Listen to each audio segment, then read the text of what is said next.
नमस्कार. आज आपल्या इथे बरोबर आहेत ठाण्याचे पालकमंत्री, त्याचबरोबर सार्वजनिक बांधकाम मंत्री उपक्रम सर शिंदे सर, तुमचं मी स्वागत करतो.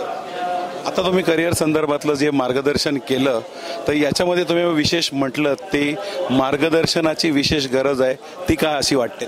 हे बघा, 10वी आणि 12वीचा जो टप्पा आहे तो विद्यार्थ्याच्या शैक्षणिक जीवनातला महत्त्वाचा टप्पा असतो.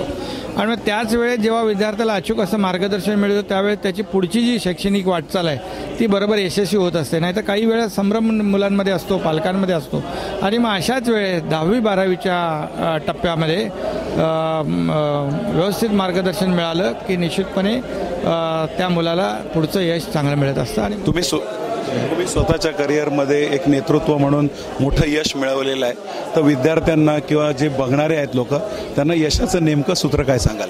नाही बघा, ह्याच्यामध्ये प्रामाणिकपणा असला पाहिजे, जिद्द असली पाहिजे, चिकाटी असली पाहिजे.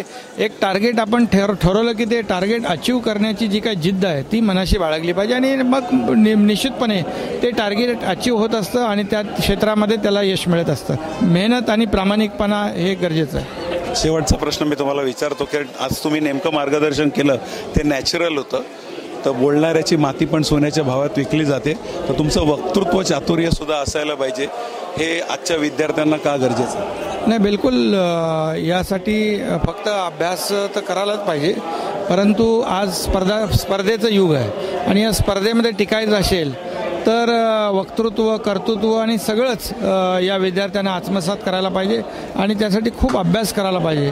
आणि अशा प्रत्येक आयुष्यामध्ये प्रत्येकाने शेवटच्या क्षणापर्यंत जेवढं शिकता येईल तेवढं शिकता आलं पाहिजे. आणि निश्चितपणे अशी शिकणारी मुलं पुढे भविष्यामध्ये चांगले यश मिळवतात आणि या देशाचं आपलं भवितव्य ठरतात. एकनाथ शिंदे सरांनी सांगितलेलं आहे की वक्तृत्व, कर्तृत्व आणि अभ्यास हा सातत्यानं असला पाहिजे. सर, वेळ दिलात त्याबद्दल धन्यवाद. थँक्यू. धन्यवाद.